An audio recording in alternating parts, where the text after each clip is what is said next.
What is going on, guys? Happy September the 16th. And what a Monday night classic we got, ladies and gentlemen. Oh my God. Let me just tell you this. We had everything on Monday night. We had the Peyton Manning and Eli Manning debut of their show. I thought it was great. I think it was really fun to watch, unless my team's playing. You know, because I want the full type of broadcast where it's more serious when the Cowboys or whatever team I like is playing. But when it's just like a team like the Ravens and the Raiders and I don't really care who wins, that was cool to watch. Eli, I've never been a fan of him because he was a Giants guy, but seeing his personality, I don't want to say he's growing on me because he's caused me a lot of pain over the years. But the Manning family as a whole is just a really cool family. Peyton's funny. Peyton would make a ton of money if he became a color commentator, like a play-by-play guy. He'd make a ton of money. He's great at it. He's funny. He can crack jokes. And it was just like you were watching football with the guys, you know, with the bros. It was a cool type of feeling. But what a game. What a game. Literally, you had Derek Carr throwing for 435 yards, having one of the games of his life. Darren Waller got targeted 19 times. Basically, what I think the Raiders' game plan was we're giving the ball to Darren Waller. And if not, well, we're kind of screwed. Maybe we'll hit Hunter Renfrow here and there. Braylon Edwards here and there. But even if Darren Waller's triple teamed, don't care. We're throwing it to him. It was unbelievable. Lamar fumbled the ball 3 times. I've seen that before firsthand in college when he played Kentucky. But that's besides the point. Fumbling the ball 3 times is not going to get you anywhere. It's not going to get you anywhere. Ravens, they've just had a very bad luck of late, so I'm not going to harp on Lamar and the Ravens fans here. But we had a walk-off touchdown. That's all you can ask for. You won a close game, and it was one of the most watched games because it was so good. That has to be one of the craziest few minutes in NFL history. Fun game. Literally, if you think about this, though, you had it 24-24, I believe, something like that, going into overtime. Something like that. And Ravens get the ball. And you're thinking to yourself, or Raiders get the ball. They get it to the 1-yard line. After they thought they scored a touchdown, everybody's storming the field. You have media everywhere, players shaking hands, you know, showing their type of respect, all this and that. Well, you go to review, and he's short at the half-yard line. It's like, okay, whatever. Like, the Raiders are still going to win. They're going to punch it in for 6 here anyway. Well, you play the game for a reason. Derek Carr throws an interception on the goal line, which was wild. Interception for the Ravens, and now the Ravens are in business. And you're thinking, all right, Lamar's a great quarterback. Lamar's going to punch him down the field. All you got to do is get into field goal range. You have the greatest kicker of all time in NFL history, in my humble opinion, in Justin Tucker, where he's not going to miss when you hit his range. Lamar fumbled. Yikes. So then you get to the Raiders where it's like, all right, are you just going to kick a field goal? And that's what they were going to do. Well, Daniel Carlson was at the kicking net. Took too long to even get out there, so they had to call timeout. So they couldn't kick. So now all of a sudden the Ravens run an all-out blitz, and the Raiders and Derek Carr just absolutely throws one up to the heavens, falls down in his receiver's hands, in for 6, walk-off touchdown. What a opening night Monday Night Football game. That's probably game of the year right there. That's going to be hard to beat week 1. Every time the Ravens find a way to play in Monday Night Football, it always seems to be unbelievable. But let me just tell you this. Darren Waller, his 3-year, $27 million extension has to be the biggest bargain in the NFL. It has to be. Darren Waller should not be getting paid $9 million a year. He shouldn't be. Look at his last 6 games. Darren Waller's had 10 catches, 105 yards, and a touchdown. 9 catches, 117 yards, and a touchdown. 5 catches, 112 yards, 9 catches, 150 yards and a touchdown, 13 catches and 200 yards and 2 touchdowns. You get the point. This guy's a wrecking crew by himself. He's arguably the best tight end in the game, up there with Travis Kelce and George Kittle. He's in his league of his own. He's unguardable, his lengthiness and his size, and he's a good story for everything that he's came through. So you cheer for guys like that. But Darren Waller is absolutely special, to say the least. And for the Raiders to get him on that 3-year, $27 million, what is Darren Waller's agent doing? You got to get him more money. This guy deserves more money. He deserves to be one of the highest paid players in the league. He's so productive. He's a weapon. You gotta take advantage of it. But good job by the Raiders to get him on that bargain, because Wow, he is unbelievable. He is unbelievable. But what a game that was. It was a great week 1. Every game was good, besides the Sunday night game when Andy Dalton got clapped by the Rams. We kind of knew that coming in. Maybe you give Justin Fields the opportunity to show himself. And, but no. They won into Andy Dalton, and there you go. You saw how that turned out. But here we go. We're going to jump in to the Mac curse. So, I have tried recording the show a couple times. Not all of it. I've just been very upset today. It's not been a good day for me. And a lot of that reason has to do with the Dallas Cowboys. Yes. So, I just want you guys, first of all, the Dallas Cowboys have allowed 35 points per game in Dak Prescott's last 6 starts. Okay, that right there, I was already upset about. But the Dallas Cowboys have the worst luck in my life, and here's why. And I'm starting to get tired of it, and it's really starting to piss me off. It's really starting to piss me off. The Dallas Cowboys started the year off with Zach Martin going to COVID, on the COVID list, so Zach Martin wasn't able to play. Well, that's not necessarily a recipe for success. Well, when that happened, it's like, okay, you saw in week 1, they played quite decent and gave me a little bit of hope. But when you know there's a little bit of hope with the Cowboys, there's going to be problems. Lyle Collins suspended for 5 games for breaking the drug policy in the NFL. Well, there goes one of your best linemen for 5 games, which is an important part of your season. Okay? Michael Gallup out 5 weeks with a calf injury. Well, that sucks. That's already bad enough news as it is. You don't need to lay it on me anymore. You don't. And they said, you know what, Mac? You know what? We're going to, because we're going to make your life more miserable than it already is as a Cowboy fan. Randy Gregory, onto the COVID list you go. You can't play against the Chargers. Well, if that's not bad enough, hey, DeMarcus Lawrence, the best defensive player on the Dallas Cowboys. How about you go and break your foot? Are you kidding me? You have got to be kidding me. You have got to be kidding me. You're telling me Dorian Armstrong, Terrell Basham, and Bradley and IA, whatever his name is, that's my defensive end crew against the Chargers, who have one of the greater offensive lines in the league? Okay, that's a problem. We're going to get sliced in half.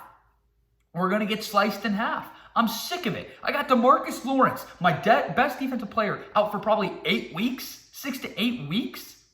You're joking. This is why it pisses me off. I can never be happy, and I've been very pissed off today, and I've tried to get into a better mood, but I just can't.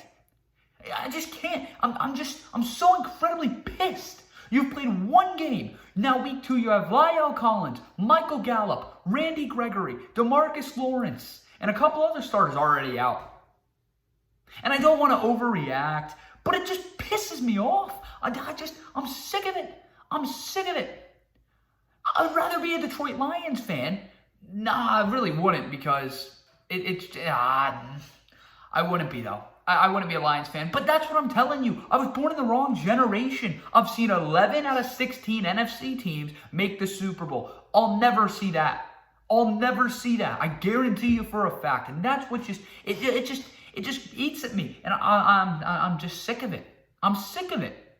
I really am.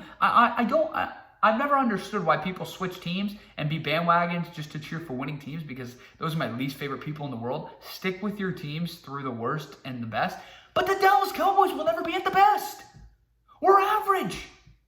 And I'm not ever going to choose another team, because you can't teach passion and loyalty. That just comes naturally. But oh my God, there's so many times where I want to get rid of them, because all they do is bring me to just sadness.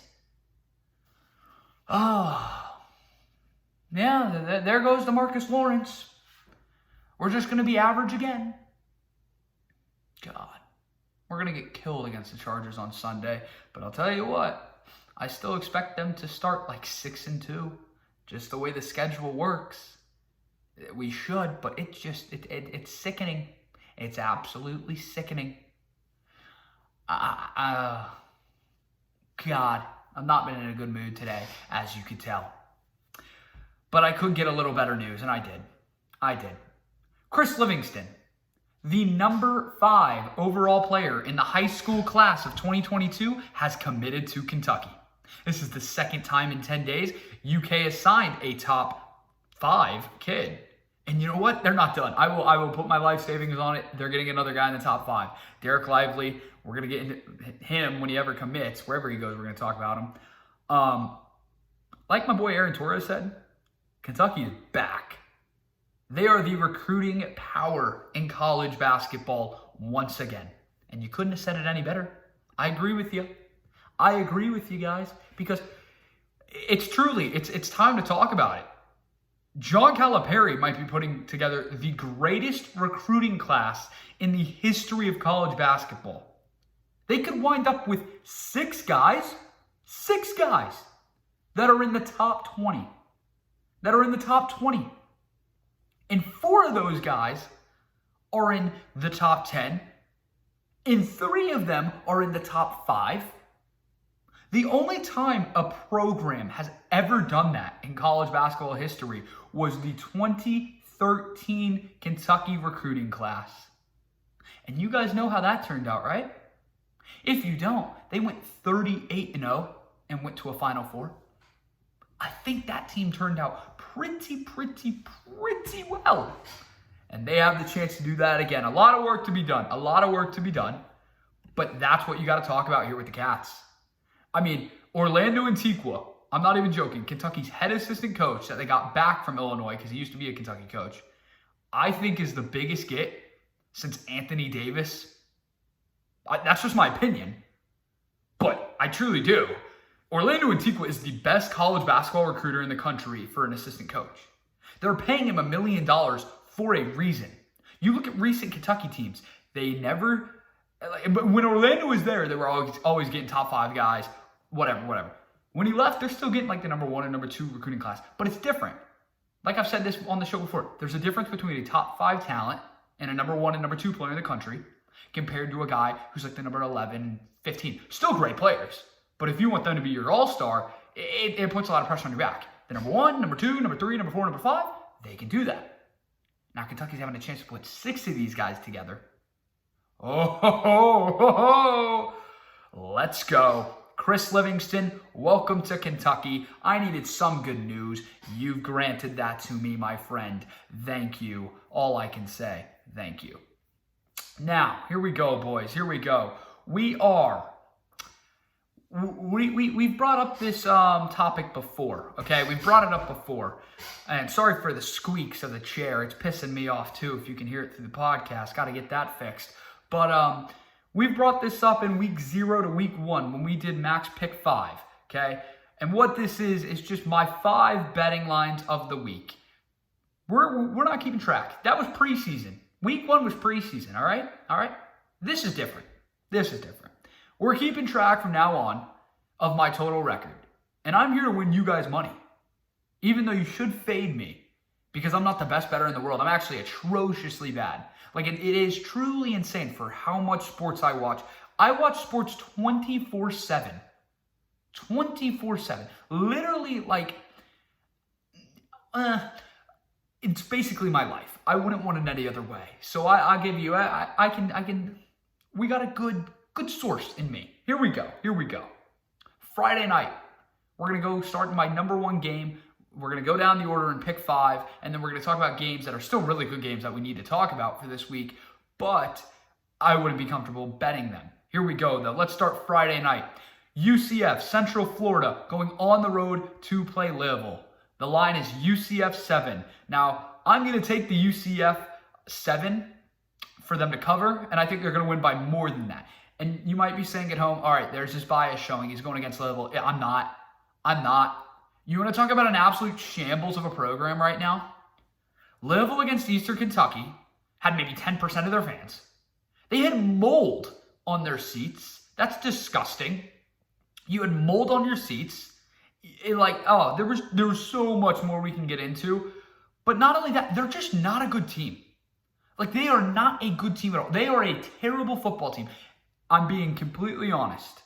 I'm just giving you my personal take. Central Florida has got Gus Malzahn. They got a little buzz going down there. Opened up 2 good games in a row now. There's a reason why they're -7. And you have to remember the home team gets a 3-point cushion anyway. So if this was on a neutral site, they're saying UCF's going to win by 10 or more. Okay, here's my thing. Nothing against Louisville. Nobody's going to their games right now, from what I've seen from that Eastern Kentucky game. I don't expect that to change. And a lot of high school football is going to be going on as well that night. So that even could hurt your attendance. All I'm saying is this is not an atmosphere like it used to be with the Lamar Jacksons and the Teddy Bridgewater days. It's not. UCF should have no problem covering this 7. Take it. You're winning yourself some money there. Lock it in. Hammer it down. UCF -7. Let's ride. Game 2, 12 o'clock on Saturday. Oklahoma, Nebraska. This is at Oklahoma. Oklahoma is a 22-point favorite. And I will tell you this, I would not hesitate, even second-guessing it. Hammer Oklahoma. Nebraska is a terrible, terrible, terrible football team. I truly, honestly do not know if Nebraska wins another game this year. I'm being genuinely dead serious with you. I'm being dead serious. I don't know if Nebraska wins another game this year. They are not good. They are a very bad football team. A very bad football team. And you look at Oklahoma, yes, they didn't look their best against Tulane in week 1. Well, they bounced back in week 2. It was a cupcake, and they still kicked the team's ass, but that's what you want to see. You want to see a sign of life there from the Sooners. Oklahoma will cover this 22. We're going 2-0 right there already. You're going to be having a nice payday already after the 12 o'clock kick, after winning the UCF, and Oklahoma won. Hammer it down. Now, game 3. I went really back and forth on this one a lot, guys. I went back and forth on this a lot. I didn't know if I was comfortable betting it, but after looking at the basically the slate of games, I've came to the determination I am comfortable with doing this. Alabama, Florida. Might be one of the best games of the week. Florida, number 11 in the country. This team's got a lot of hype. How is Anthony Richardson's hamstring? Heard it a little bit against South Florida. Is he playing? Is he not? I don't know. Is he 100%? I don't think so. That could be a big factor. But Emory Jones, he's got the experience. He's got the experience, all right? But you got to look at this Alabama team. I think they're going to win the national championship. They were my pick to do it before the season started. And that's a pretty good pick. I know it's basic, all that. Alabama, yeah.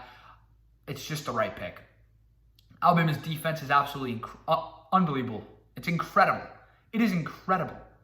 Now, I want to tell you this. Florida has played Florida Atlantic. Florida has played South Florida. Both of their defenses are absolutely terrible.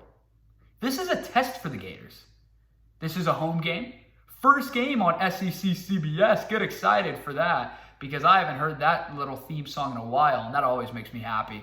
So that's going to be good. But I don't think Nick Saban is pleased with the way they played against Mercer. Going 3-and-out to start the game and being 0-0 for the first 7 minutes of the game. That's not Nick Saban. He wasn't happy about that. I think he's got him on the same page. I think he's got him locked in.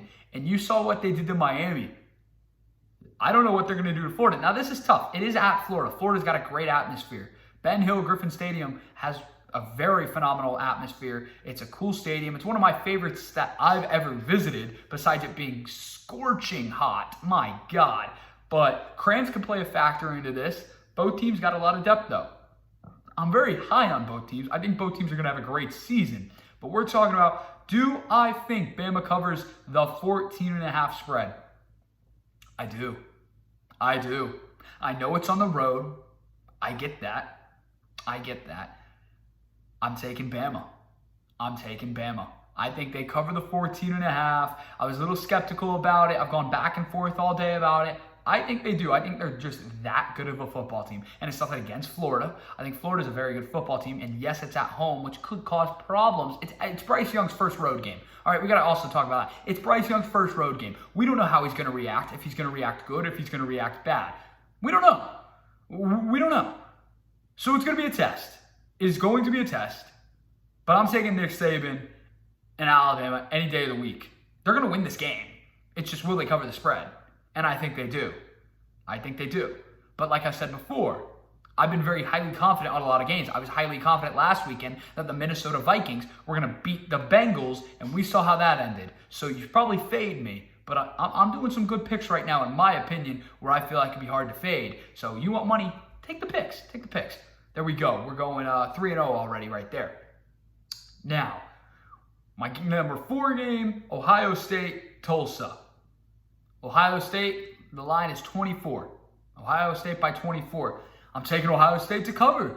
Now, I'm not having Tulsa cover. I'm having Ohio State cover. Here's why. Ohio State is going to be absolutely pissed off. Ryan Day is going to have them ready to play. You look at Tulsa. Tulsa's 0-2. Tulsa's not a good football team. Ohio State's, they're not looking any better, though. But yes, they lost to Oregon. But Oregon's a team that's got to be respected. Oregon's a good football team nonetheless. Now, you got to think of it this way. CJ Stroud's going to have to step it up. But the Ohio State defense has got to get it together. They didn't look great against Minnesota. Oregon did whatever the hell they wanted to. This is a game against Tulsa where they're going to bring it to them because they need to. They need to. Now you got the playoff committee looking at you. Every single game is a must-win. It's gotten to that point. Every single game for Ohio State from here on out is a must-win. And especially coming off of a loss against Oregon, who people didn't think they had a chance to beat Ohio State. They did. They did. I got Ohio State covering this 24. I think this is going to be an absolute blowout and a half. I think the Buckeyes are going to be back. I think they're going to get back in the driver's seat and start their way of running the table throughout the Big Ten. Let's go, 4-0. And then last game of Mac's Pick 5, Iowa State UNLV. UNLV is terrible. Absolutely terrible. But this game's a 10:15, 10:30 kickoff. It's on the West Coast. Iowa State's got to go out west. They're coming out of a hard-fought rivalry, high-emotion game against Iowa. I don't think Iowa State's good. I was very high on them at the beginning of the year. I really, really was. I thought they could possibly sneak into the playoff. I was a believer in Matt Campbell. I take that back. I don't think they're that great. And I'm going to probably eat my words here in a couple weeks when they're looking like a great football team. But I think they're going to beat UNLV. Of course I do. UNLV's awful. But the line of 32... that's a tough one. This is a one you probably would want to stay away from, but I think UNLV is very bad, but I think they're just good enough where they can cover this. Maybe lose by 28 or something like that, but it's at UNLV. It's a late game. It's at their home field. That's why I'm going to go UNLV to cover the spread, and we're going to go 5-0 on Mac's Pick 5s right there. Let's go. Hammer it down. Now, the two other games I wanted to talk about that need to be talked about, Purdue, Notre Dame. I didn't want to bet this one. This was Notre Dame -7. I think Purdue's got a very good football team this year. I like what Brom's doing. Jeff Brom's doing something very good down there in the Boilermaker land. And Notre Dame, I don't know. You saw them against Florida State. They looked good in that first half, but they really showed their true colors and collapsed in that second half and escaped with the win. And we saw what Florida State did against Jacksonville State. They looked terrible. Florida State sucks. So does that mean Notre Dame's not as good as what we thought? Well, we saw in week 2, Toledo. Come on now. Toledo took them to the wire. Should have beaten Notre Dame. Had a chance to until the Irish came back late. Something to think about. So I wanted to stay away from that game because this could be a response game for Notre Dame to show that they're really good, or they could be looking forward to Wisconsin next week. And you don't want to overlook Purdue because Purdue's a good football team. I actually think Purdue, if I'm picking an upset of the week, if I'm looking at my sheet here, I think Purdue over Notre Dame would be my upset of the week. Would I bet it? No. But I do think Purdue could sneak a win here at Notre Dame. Not saying they will, but I'm just saying if I had to choose an upset of the week, it would be the Boilers over the Irish. And then the last game of the week, this is College Game Day. This is out of any college football just tradition, anything that goes on. My favorite thing is the whiteout at Penn State. If you ask me, I don't think anything beats the whiteout at Penn State. I think this is one of the greatest things in college football. The atmosphere is just absolutely unbelievable, and I feel like it gets better each year. And this is a big game. You got Auburn. You got an SEC foe, top 25 team, Bo Nix, new coach. They haven't been tested all year. They've had 2 cupcakes. Well, now you're getting this is a tough one. You're going on the road to Penn State. Penn State's a good football team. They've proven it. They beat Wisconsin. They beat Wisconsin on the road, too, which is even more impressive. Now you're getting them at home. Get excited, Penn State fans, because this is a hell of a football game. And I think it's the whiteout. Usually when College game day there, it is the whiteout. They usually save it for a Big Ten game. But since they're getting it, I would assume this is the whiteout. So if it is the whiteout, I got Penn State winning this. But that's the game of the week. What a game. What an atmosphere that's going to be. This is going to be a battle for 4 quarters. I didn't want to bet this because it's just that good of a game in my opinion. I'm excited for that one. What a game that is going to be. That's going to be a phenomenal game. So that's college. That's college. We look at the NFL here though, huh? Let's look at it. We got Thursday night tonight. We got the New York Giants at the Washington football team. Taylor Heineke's got to step in for Ryan Fitzpatrick. Fitz is out for a couple of weeks with a hip injury. We saw the Giants. They were terrible. They were terrible. Terrible in week 1. Washington, how does Heineke do? How does he do? Not a great Thursday night game. Not a great Thursday night game. That's going to be a good game. Las Vegas at Pittsburgh. Pittsburgh 5.5 on the line. This is a good game. Pittsburgh coming off of a huge win against Buffalo that nobody really thought they were going to win. You got the Raiders coming off of a huge emotional victory. I could be wrong. I think the Raiders come out flat here. I think Pittsburgh takes advantage of that, and Pittsburgh goes to 2-0, but I don't know. It's going to be a great game nonetheless. The Cincinnati Bengals versus the Chicago Bears. Is this when Justin Fields makes a debut as a starting quarterback? No. They're still going with Andy Dalton. Should they go with Justin Fields? Yes. Without a doubt. I don't think that's an argument. So, how are the Bengals going to react? The Bengals come off of an Evan McPherson game-winning field goal in overtime against the Vikings. You have the Bears just get absolutely steamrolled. It's Chicago -3. I think the Bengals go 2-0 here. I really do. As crazy as that kind of to sound, I think the Bengals are just a great team. If Justin Fields plays this game, I think it's different. But it's Andy Dalton against his old team. I just don't find Andy Dalton good. So, Bears probably will win because I'm saying the Bengals are going to win, but I got the Bengals. I got the Bengals. Houston Texans, Cleveland Browns. This is going to be a blowout. Yes, the Texans look great against Jacksonville, but I'm staying with my take, and I'm going to keep updating you as the season goes on. I do not think that the Houston Texans will win another football game the rest of the year. I don't. They're awful. They're awful. Cleveland, they're -12.5, and they're going to play very good. They're going to play very good. I got the Browns. Los Angeles Rams at the Indianapolis Colts. What a football game we got here. Talk about a brutal start here for the Colts, huh? God, they got to play the NFC West this year, and it's not any easier getting Seattle and LA to start your year. But yes, you get them both at home. That's great. But when the Rams are -4 on your home field, that's not good. The Colts have to come out with a statement game here. They got embarrassed against the Seahawks. I think there's no other way to put it. They got embarrassed. They did. They got to come out here and show a little more fight. Carson Wentz. They got to give Indianapolis something to believe in. They got to give something to believe in because they don't look good. You look at the Rams on the other hand. Rams look like a Super Bowl team. 100%. It's only week 1 and they play the Bears, whatever, but they got the talent to do it. They do. They do. Colts are going to need a very good performance here. Else you're 0-2.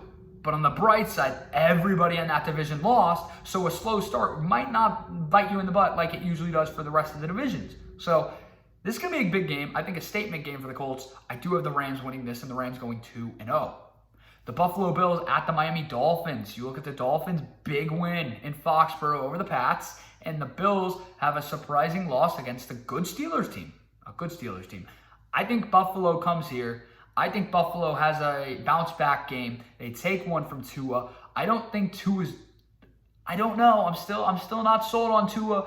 I got the Bills winning this one, and the Bills get their Super Bowl season started because, yes, you want me to come out with an insanely hot take. Everybody has the Browns. Everybody has the Chiefs going to the Super Bowl, and as you should. You shouldn't bet against the Chiefs. I got the Buffalo Bills this year coming out of the AFC. I know that's not a popular pick. I love this Bills football team. Even with that slow start, I think they're really, really good. And the Chiefs are very good. And I really hate picking against the Chiefs. I really, truly, truly, truly do. I'm going Buffalo, though. I think Buffalo's got something special here. I think that was it's not a bad loss. It's not a great loss either week one. They're going to bounce back. They're going to handle the Dolphins here. But yeah, I got a Bills-Rams Super Bowl in LA. I think it's going to be back-to-back years where both teams that are hosting the Super Bowl get to play on their home field. Yeah, pretty cool. Pretty cool. All right, we got the Patriots-Jets. Mac Jones, Zach Wilson. Here we go. Many battles. This is their first of many. Pats are beating the Jets. Pats are beating the Jets. I'm not sold on Zach Wilson. Haven't been since day one, since he was at BYU, and I'm not changing my factor there. I like some things I saw from Mac Jones. I think Mac Jones takes his Patriots into a road environment because everyone's going to be excited for Zach Wilson's first home game. Could it be a good atmosphere? Maybe. Maybe so. Pats win this over the Jets. Saints-Panthers. How do the Saints respond after that amazing win? 38-3. Do you come in overhyped? Do you come in and lay an egg against Carolina? This is at Carolina. Carolina, they fought against the Jets. They beat them. I don't think Carolina is good. I think they have a lot of they got a good future ahead of them. But how does Jameis play?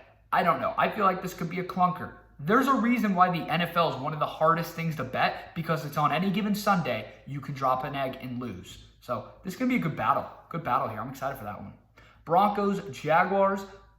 Well, Trevor Lawrence never lost a high school game, never lost a college game, and he's now going to lose his first 2 NFL games because the Broncos are a good team, and that is a hell of a defense, and I have them in fantasy, so I need them to play well. I really, really do, and I greatly appreciate it. You have Urban Meyer being linked to USC. Could that cause the distractions? I don't know. Maybe. Broncos are going to handle them. Broncos are going to be 2-0, and they're going to be 2-0 on the road, more importantly, with many home games left. Broncos fans could be excited. Could be an exciting season. Teddy Bridgewater is the perfect quarterback for them. He's a game manager. That defense is phenomenal. Teddy's not going to do some stupid things like Drew Lock would. So, Broncos win. Vikings, Cardinals. Well, we saw how good the Cardinals looked against Tennessee. They looked absolutely phenomenal. Absolutely amazing. You looked how the Vikings looked against the Bengals. They looked atrocious. Not the start you want from Vikings. I got them going 0-2, and I got the Cardinals starting off 2-0. Cardinals can get a little buzz and hype around them with that Chandler Jones and J.J. Watt. We got to remember, J.J. Watt was an Arizona Cardinal. He got picked up in the offseason. He's a good football player. Cardinals beat the Vikings. Atlanta Falcons, Tampa Bay Buccaneers here. Well, this is a blowout and a half. My God. Falcons are not a good team. They're just not a good team. The Buccaneers, on the other hand, they're trying to go to a Super Bowl here. They're going to make sure everything in their power, they don't drop a game like this, and they're going to handle it. It's going to be something. Maybe the Falcons keep it close, but you scored 6 points against the Eagles, and the Eagles don't have a good defense, and the Buccaneers, on the other hand, might have one of the best in the NFL. So that's a tough one. That's a tough one. The Tennessee Titans at the Seattle Seahawks. Great game. Great game. Titans have to bounce back. They have to bounce back. Seattle looked good. They handled their business on the road. It's a home opener at Century League Field. It's one of the hardest places to play in the NFL. And Ryan Tannehill's got to take his boys in there. 4:25 kickoff. That's a tough game to play. I got the Seahawks winning, but Titans need a bounce back game. Need a bounce back game badly. Kansas City Chiefs, Baltimore Ravens. Well, you couldn't ask for a better Sunday night game, could you? You couldn't ask for a better Sunday night game at all.